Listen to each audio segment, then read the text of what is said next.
Judgement day का हमें segment देखने को मिला। फिन बैलर ने रिया रिप्ली और डेमियन प्रीस्ट को बुरा बताया। उन्होंने कहा कि रिया और डेमियन ने जजमेंट डे को धोखा दिया और इसी वजह से उनका बुरा हाल किया गया। बैलर ने बैश इन बर्लिन में भी इन दोनों सुपरस्टार्स की हालत खराब करने का दावा किया। उसके अलावा लिव मॉर्गन ने अगले इवेंट में अपनी टीम की जीत होने की बात कही।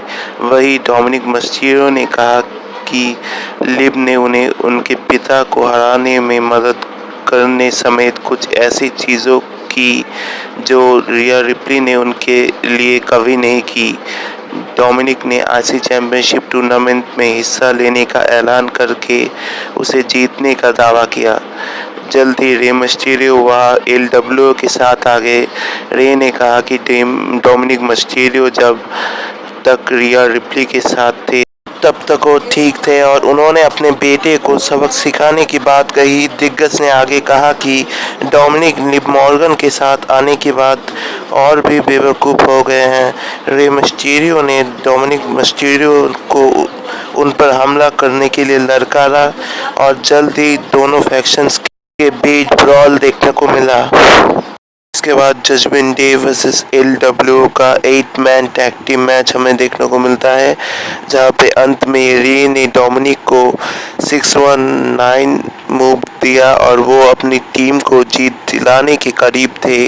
हालांकि फिन बैलर ने रेफरी का ध्यान भटकाया। इसी बीच लिव मॉर्गन ने डोमिनिक मिस्टीरियो को उनके पिता के टॉप रोप मूव से बचाया। उसके बाद डोमिनिक ने रे मिस्टीरियो को पिन करते हुए अपनी टीम को जीत दिला दी।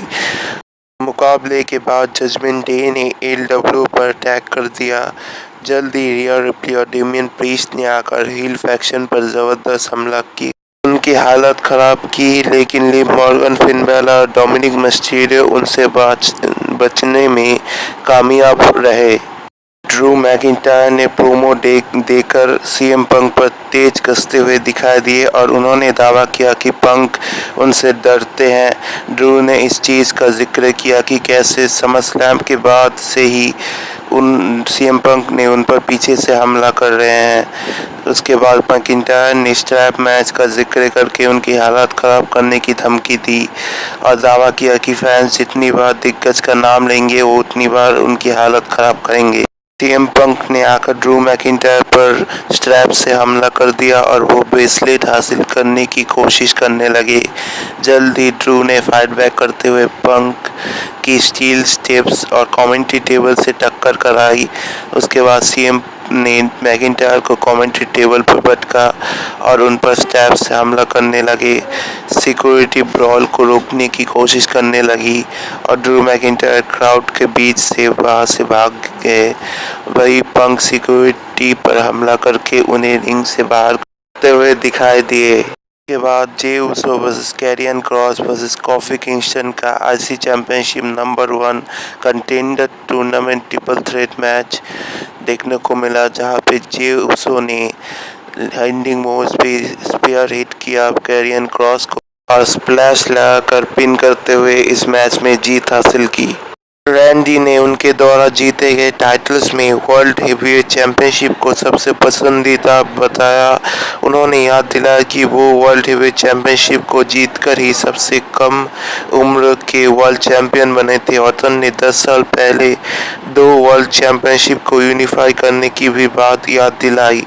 वाइपर ने कहा कि वो नए वर्ल्ड हेवीवेट चैंपियनशिप को इंट्रोड्यूस किए जाने के वक्त इंजरी से उभर रहे थे। उन्होंने इस टाइटल को जीतकर लेगेसी कायम करने की भी बात कही। रैंडी ऑर्टन ने गुंथर का भी जिक्र किया और कहा कि दोनों में काफ़ी समानताएं हैं। रैंडी ने बताया कि रिंग जनरल की तरह भी उनमें भी काफ़ी अहंकार था, लेकिन उन्हें सबक सिखाने की वजह से वो सही हो गए। ऑर्टन ने बैश इन बर्लिन में गुंथर को भी सबक सिखाने की बात कही। वाइपर ने वर्ल्ड हेवीवेट चैंपियन द्वारा उनके परिवार पर तेज कसने का भी जिक्र किया।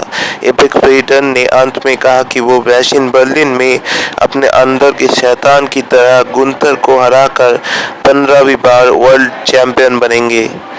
बाद Pete Dunne versus Xavier Woods versus the Miz का IC championship number 1 contender tournament triple threat match देखने को मिला, जहां पे पीट डन ने जीत हासिल की और अगले राउंड के लिए क्वालिफाई किया। के मेन इवेंट में हमें uncle howdy versus Chad Gable का मैच देखने को मिला, जहां पे एक वक्त पे आईवी नाइल का मैच में दखल देखने को मिला। उसका फायदा उठाकर चैड गेबल ने अंकल हाउडी को एंकल लॉक में जकड़ लिया। जब अंकल हाउडी ने खुद को उस मूव से आज़ाद किया तो गेबल रेफरी से जा टकराए। उस वजह से रेफरी धराशायी हो गए। उसके बाद खतरनाक सुपरस्टार ने चैड को मैंडिबल क्लॉ में जकड़ा, लेकिन किड ब्रदर्स ने उन्हें रिंग के बाहर खींचकर उन पर अटैक कर दिया। उसके बाद बाकी व्हाइट सिक्स मेंबर ने वहां आकर किड ब्रदर्स पर हमला कर दिया और वो सभी फाइट करते हुए वहां से चले गए। वही अंकल हाउडी ने रिंग में खुद को चैड गेबल के टॉप रोप मूव से बचाने के बाद उन्हें सिस्टर एबिगेल देकर पिन करते हुए मैच को जीत लिया।